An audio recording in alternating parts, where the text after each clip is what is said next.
Hello అండి. అన్నపూర్ణ కిచెన్‌కు స్వాగతం. నా పేరు అన్నపూర్ణ అండి. మీరందరూ మా ఛానల్ చూస్తున్నారు గదా! చూడండి, నన్ను ఎంకరేజ్ చేయండి. ఈరోజు స్పెషల్ పబ్బియ్యం అండి. మా పిల్లలకు చాలా ఇష్టం. డల్లాస్ నుంచి మా చిన్న బాబు, చిన్న కోడలు, మనవలు వస్తున్నారు. అందరికీ ఇష్టమండి. మా అమ్మాయికి కూడా చాలా ఇష్టం. ఇండియాలో బ కాగజ్ నగర్‌లో ఉంటారు. వాళ్ళు వస్తున్నా అమ్మ అంటే పబ్బియ్యం ఎయ్యి అంటారు. ఈరోజు అది ఎలా చేయాలో మీకు చూపిస్తా. దానికి గావాల్సిన పదార్థాలు చూపిస్తా. జీలకర్ర, ఆవాలు, పోని గింజలండి, మిర్చి, పచ్చిమిర్చి ఇవి 25 ఏసిన. నేను ఏడుగురికి చెప్తున్నాను. ఇలా చిన్నగున్నాయి. వాష్ చేసి కట్ చేశాను. సాల్టు, పసుపు, అల్లం, చిన్న ముక్క అల్లం కట్ చేసుకోవాలండి. వెల్లుల్లి పొట్టు తీసి ఒక్క ముక్క దంచుకోవాలి. ఉల్లిగడ్డ అండి. ఉల్లిగడ్డ ఆపుగడ్డ పెద్దగా ఉన్నది, ఇంత గడ్డ ఆపు చేశాను. కొత్తిమీర, కరివేపాకు ఒక్క రెబ్బ, ఆయిల్. కరివేపాకు ఉంటే మీ ఇండియాలో చాలా ఉంటుంది, మీ ఇష్టం ఎంతన్నా వేసుకోవచ్చు. ఆయిల్, ఈ బియ్యము, కందిపప్పు. బియ్యం 3 కప్పులు పోసిన, హాఫ్ కప్పు కందిపప్పు పోసిన. ఎందుకంటే ఏడుగురికి, మీరు ఒక్కరైతే ఈ కప్పు చాలండి. కొంచెం ఒక పిరికెడు 2-3 స్పూన్లు కందిపప్పు వేస్తే చాలు ఇద్దరికి. ఆలు ఒక గడ్డ, ఎన్ని ముక్కలు అవుతాయి. ఈ ఏడుగురికి కదండి, నేను ఏడుగురికి చెప్తున్నా. స్టవ్ వెలిగించి గిన్నె పొయ్యి మీద పెడదాము. ఆయిల్ వేద్దాము. గిన్నె వేడైంది. ఆయిల్ కొంచెం ఎక్కువనే వేయండి, మంచిగా టేస్ట్ ఉంటుంది. ఇద్దరికైతే 2 స్పూన్లు చాలండి.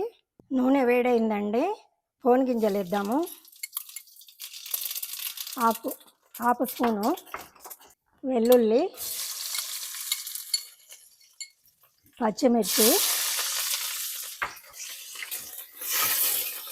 ఉల్లిగడ్డ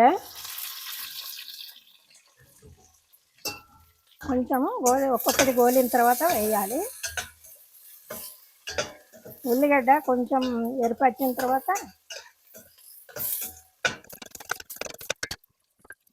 ఇప్పుడు కొంచెం ఉల్లిగడ్డ వల్లింది కదండి, ఈ అల్లం ముక్కలు చిన్నగా కోసుకొని కట్ చేసుకొని వేసుకోవాలి. కరివేపాకు, కొత్తిమీరాకు, పసుపు హాఫ్ స్పూన్, ఆలు. కొంతమంది క్యారెట్ అవి వేసుకుంటారండి, మాకు ఇష్టం ఉండదు, అందుకే ఇది వేస్తాను.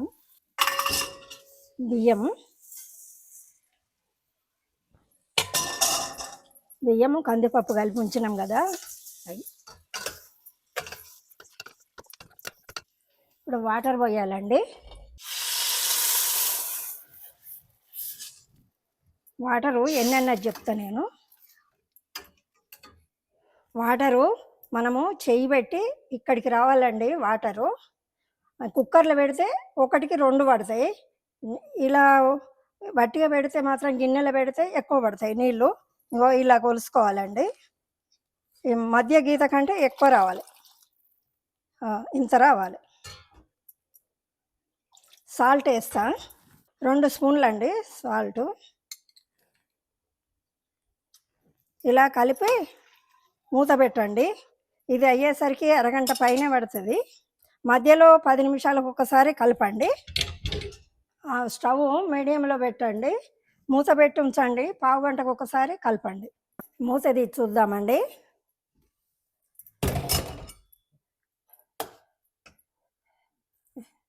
మీరు ఉడికంది ఇలా చూడండి.